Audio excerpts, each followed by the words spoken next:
Go now, before you forget, to that corner by the fence where that same green bush with yellow flowers and orange sap in its stem grows every year. Look at it closely. This is greater celandine, the very same one you pulled out last year, the day before yesterday, and for the last 20 years. You pulled it out with your bare hands, threw it into the wheelbarrow, and took it to the compost or straight to the trash because it's a weed, because it's ugly, because it grows where it shouldn't. And then, that very same week, you grabbed your purse, drove to the garden center, and bought two bottles. One for the aphids that swarmed your cucumbers, the other for the blight that started turning your tomato leaves black. You paid 100, 150, sometimes 200 zlotys. You came back, sprayed, waited, and every year it's the same story. Do you feel it? You were pulling out for free the very plant that contains exactly the same substances you were buying in a bottle. Every year for your entire gardening life. Do not throw away greater celandine. I will repeat this once more because it is the most important sentence you will hear today. Do not throw away the celandine from under the fence. Do not pull it from the bed by the compost bin. Do not treat it like an enemy, because it is your greatest ally in the garden, and you are killing it with your own hands. In that yellowish-orange drop of sap that oozes out when you break the stem, there is an entire chemical factory, stronger than half the things sitting on the shelves at the agro market. Do you hear what I'm saying? And now, the most important part. It is not your fault. It really isn't. You did exactly what you were taught. Your mother pulled it out. Your grandmother pulled it out. Your neighbor still pulls it out today. Every gardening guide said it was an invasive weed and you had to get rid of it. No one told you otherwise because no one makes money off that knowledge. This is not a conspiracy. This is not a cover-up. This is just basic commercial logic. A pesticide manufacturer is not going to spend 1,000,000 zlotys advertising a little plant that grows on its own for free. They will spend it on a bottle with a label that they will sell to you. That's how it works. Think about it for a moment. The gardening manual you learned from didn't lie either. It was simply written by people who collaborate with chemical companies, not by a grandmother from Mazovia who has been making celandine infusion for 40 years and has the cleanest tomatoes in the neighborhood. The grandmother from Mazovia doesn't write manuals. The grandmother from Mazovia simply gathers the herb in June and does her thing. Meanwhile, you sat there with a bottle, reading instructions written by someone who wants to sell you that bottle again next year. Do you know the feeling? And now I will tell you exactly what you will learn today, because I won't keep you in suspense. First, you will discover the real mechanism by which celandine kills aphids and blocks potato blight. The same blight that killed 1,000,000 people in Ireland in 1845 and is now devouring your tomatoes. Second, you will get the exact recipe for the infusion, tested, working, the kind used by Polish female gardeners before the war. Third, I will show you the one mistake that 9 out of 10 women make with this recipe. A mistake that sends all your hard work straight to the trash and renders the infusion worthless. And finally, fourth, you will understand why this knowledge has almost disappeared from Polish gardens over the last 50 years. Think about it. Do you remember your grandmother's or grandfather's garden? There probably weren't any bottles of chemicals there. There was a bowl, a piece of soap, and a bucket of green leaves and water. Tomatoes grew, cucumbers grew, cabbage grew. There were fewer aphids, and if there were any, Grandma went outside, came back with an armful of weeds, and did something nobody told her to read in a manual. She did it because her mother did it. And now you stand in the agro market, reading the ingredients of a product you can't pronounce, and paying 200 bucks. Something got lost between the generations. Today we are going to get it back. Now let's calculate together how much all this has cost you, because until you see the numbers on paper, it won't sink in. Grab a pen if you want. Insecticide for aphids. That standard 100 milliliter bottle you pick up every season costs about 40 zlotys, but you buy it twice a summer because the aphids return in a stronger colony once all the ladybugs and lacewings that kept them in check die off again. That's already 80 zlotys just for aphids. Fungicide for potato blight, the one for tomatoes when the bottom leaves start turning black. That's 3 to 4 treatments a season, each at 20-30 zlotys a bottle, plus the sprayer, plus the gas to drive to the store. You easily throw in 120 zlotys per season here, sometimes more. You add potassium soap, you add adjuvants, you add the foliar fertilizer they sold you to complete the set, and suddenly it comes out to almost 200 zlotus to protect a standard 100 square meter vegetable patch. 200 zlotus a season. Multiply that by 20 years of gardening, and that's 4,000 zlotus thrown away on bottles whose effects wear off after 2 weeks. And now the other side of the page. Celandine by the fence, 0 zlotus. It grows on its own. You don't sow it. You don't water it. You don't weed around it. Gray soap, 100 gram, 2-3 zlotus at the drugstore. Tap water, which you use for watering anyway. A bucket you've had in the shed for 20 years. Total, 5, at most 10 zlotus for the whole season, regardless of how big your garden is. 200 zlotus versus 10 zlotus, 20 times cheaper. And this isn't savings on a one-time thing. This is savings that return every year as long as you have garden beds. And here arises the one question you must ask yourself. If the difference is so obvious, if this plant has grown under every Polish fence since forever, if your grandmother's grandmother knew about it, why didn't anyone tell you? Why do you have to hear it now from a stranger on the internet instead of hearing it from your own mother? The answer exists, and it will hurt a little, because it ties into the story of a specific Polish woman whose name you won't find in any gardening manual, even though you should. But before I get to her, there is one thing you must not skip. If you ignore what I am about to say, if you make the infusion your own way, on your own, without this one crucial rule, you will end up with something that looks like the right infusion, smells like the right infusion, has the color of the right infusion, but in reality is just lukewarm tea with no effect whatsoever. You will spray your tomatoes in the evening, go to sleep satisfied, and in the morning the aphids will still be sitting there, thicker than before. After 3 days, the tomatoes will start yellowing from the bottom because the blight has set in.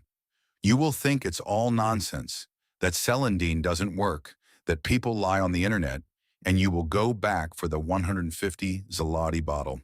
That is why you must read to the very end to find out exactly which mistake is your downfall. And now let me tell you about a certain woman. Her name was Halina Warziniak. In the 1960s, she worked at an experimental station near Krakow, in a small town on the border of Lesser Poland, where research was conducted on natural plant protection methods. She was an agronomist with a degree from the Agricultural University. She was 34 years old when she started her own experiment, one without a director's stamp, without a budget, without anyone's approval. She simply planted tomatoes, cucumbers, and cabbage on her own 150 square meter plot. Think about her for a moment now. Helena noticed that her grandmother from a village near Tarnów never used a sprayer. Her grandmother simply picked the orange weed from under the wooden picket fence, soaked it in hot water, left it for 24 hours, added a handful of soap made from ash and fat, and sprayed. The grandmother's yields were better than the yields at the experimental station where Helena worked.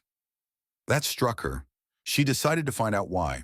For 3 seasons, from 1965 to 1967, she kept patient notes. 1 bed with nothing, a 2nd bed, chemical agents recommended by the ministry, a 3rd bed, celandine infusion, according to her grandmother's recipe, applied once a week to the undersides of the leaves in the evening. The result after 3 years was such that Helena didn't sleep for a week. When she saw the numbers, the bed with celandine yielded 28% more tomatoes than the chemical bed, and almost twice as many as the control bed. Potato blight was decimating local farmers in those years. At Helena's, the tomatoes stayed healthy until October. She wrote a report, 32 pages, detailed tables, detailed calculations, detailed photographs. She took it to the station director. The director flipped through it, nodded, said, "Interesting, Ms. Helena," and put it in a drawer. The report went into the station's archives in 1968. Helena was transferred to another department that same year.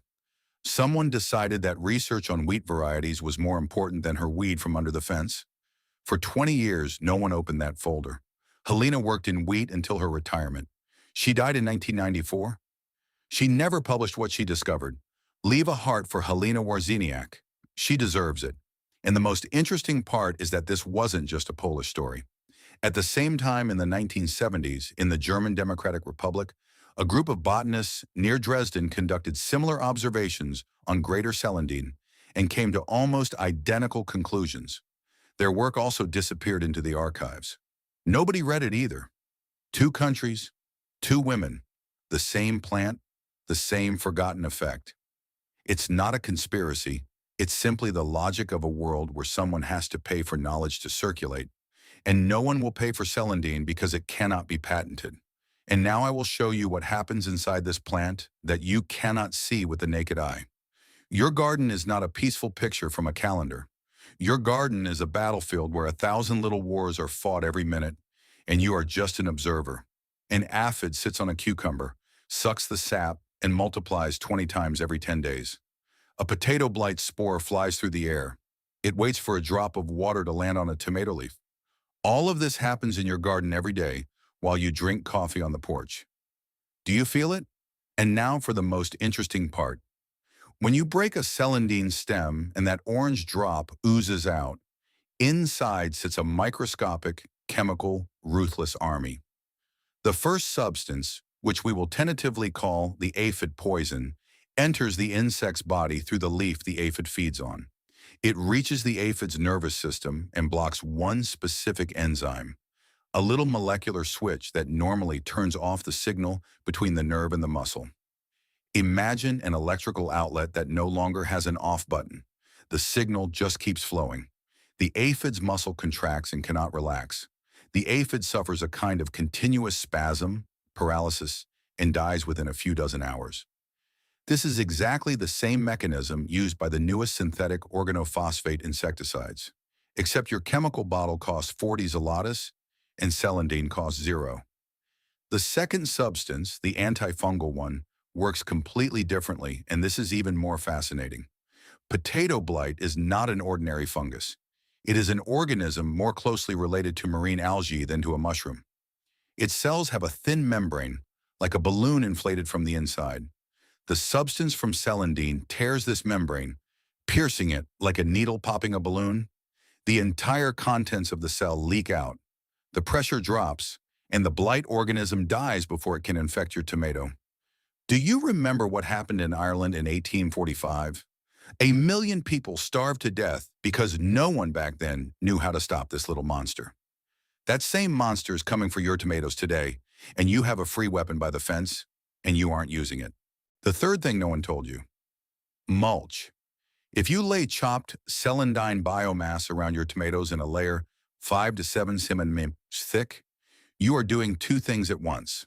First, you physically block water drops from splashing spores from the ground up onto the lower tomato leaves. Second, the alkaloids from the celandine slowly seep into the soil and neutralize the spores that are already there. Two fronts of defense at once. And what does this mean for you right now? Now, in the summer with your tomatoes, it means that if you throw down mulch in June, your tomatoes will make it to October without their leaves turning black. And now pay attention, because we are approaching the one moment that made listening to this whole story worthwhile. There is one mistake. 9 out of 10 women make it on their first attempt at this infusion, and it is a mistake that destroys everything. All the work, all the gathering, all the waiting. It looks absolutely logical. It even looks smart. It looks like something any homemaker would do when she wants to do something properly, and yet it destroys the infusion completely. That mistake is boiling water. You pour boiling water straight from the kettle, 100 degrees, over the chopped herb, because if it's hot, it's stronger, because that's how you make tea, because you have to extract everything you can. Logical, right?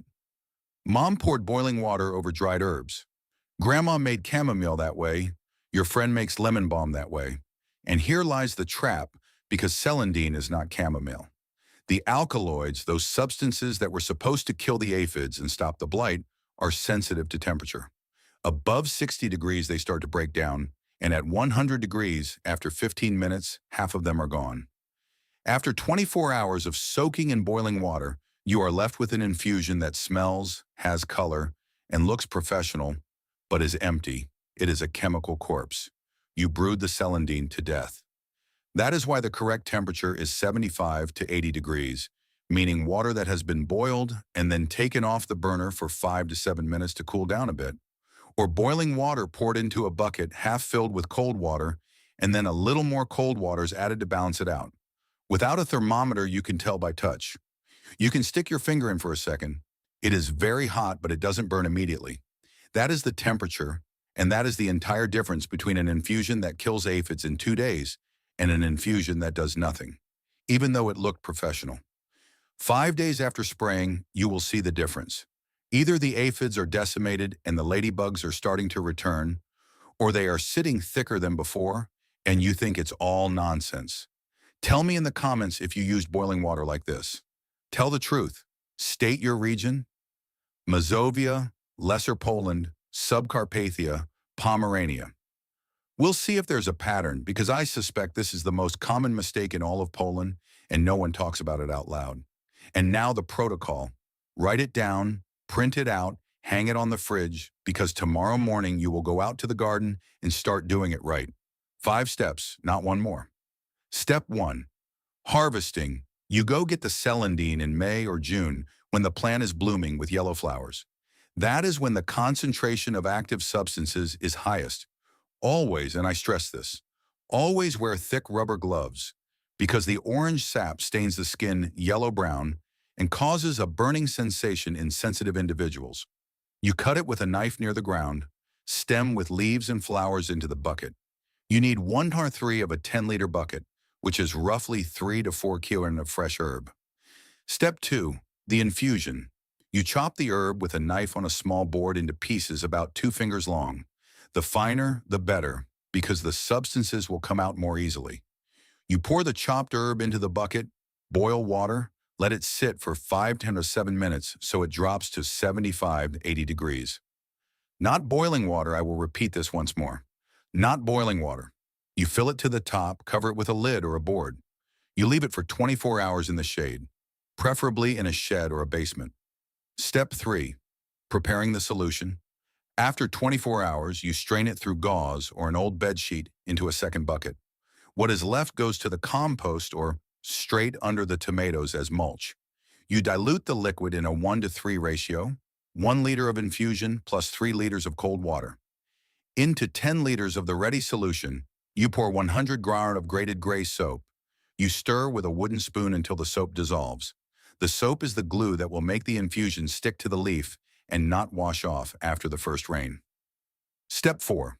Spraying. You take a sprayer, preferably a 2-liter shoulder sprayer. You go out in the evening after sunset or in the morning before 7 a.m., never in the middle of the day, because in the sun the drops act as lenses and burn the leaf. You spray from the underside of the leaves because that is where the aphids sit and where the blight spore lands. You repeat every 5 days as long as you see a problem. 3 sprays at weekly intervals, and the aphids stop coming back for the rest of the summer. Step 5. Mulch. After trimming the celandine from the garden, do not throw away the scraps. Spread a layer 5 to 7 centimeters thick around the tomatoes, circling the stem but not touching it directly. Leave a 2-finger gap. The mulch dries out, turns brown, releases substances into the soil, and retains water. Every 2 weeks, you add a fresh layer if the first one has dried halfway. Under this mulch, the potato blight spore has no way to get onto the leaves. A raindrop falls on the weed, not on the soil. And now about what happens next when you do this. Because the synthesis of everything you have heard today fits into 3 simple images that I want you to engrave under your eyelids forever. The first image is that orange drop that oozes from the broken stem and soaks into the cucumber leaf. That drop carries a tiny poison that enters the aphid's nervous system and blocks that one molecular switch between the nerve and the muscle. The aphid suffers a spasm it cannot relax and dies after a few dozen hours on your cucumber leaf.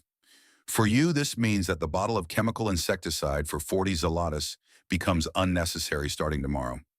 The second image is that same orange substance meeting a potato blight spore on the lower leaf of a tomato.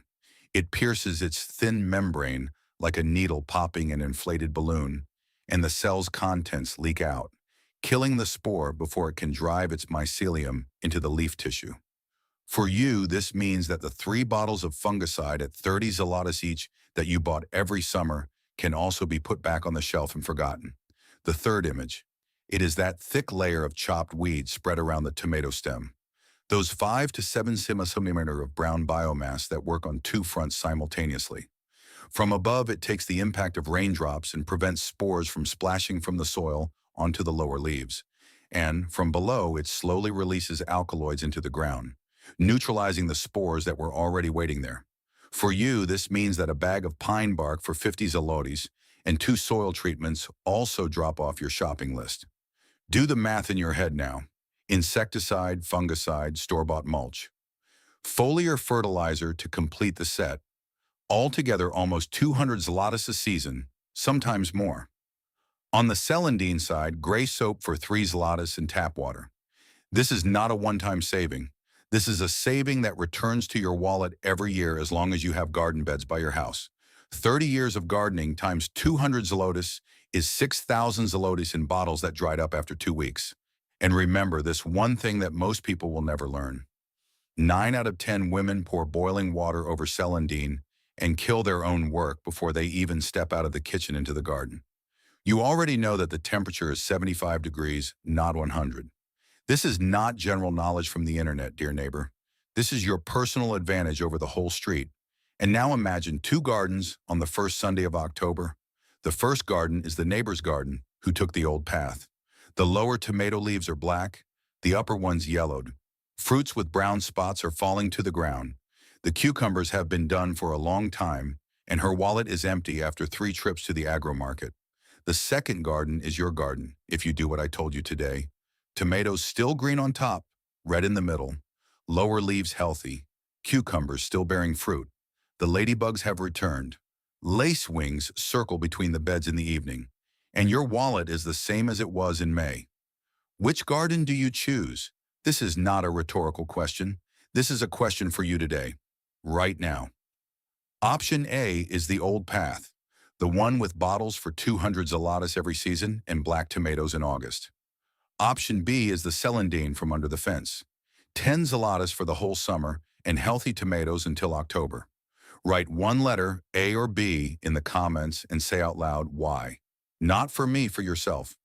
When you say it out loud, you hear yourself. And then write how many tomato bushes you planted this year and what region you are from, so we can see together where in Poland this knowledge is returning the fastest. Listen to this one last thing. Right now, as I am speaking to you, under your fence stands that green bush with yellow flowers, and in its root, in its stem, in every tiniest vein, flows an orange blood that science cannot replicate in a laboratory for any amount of money.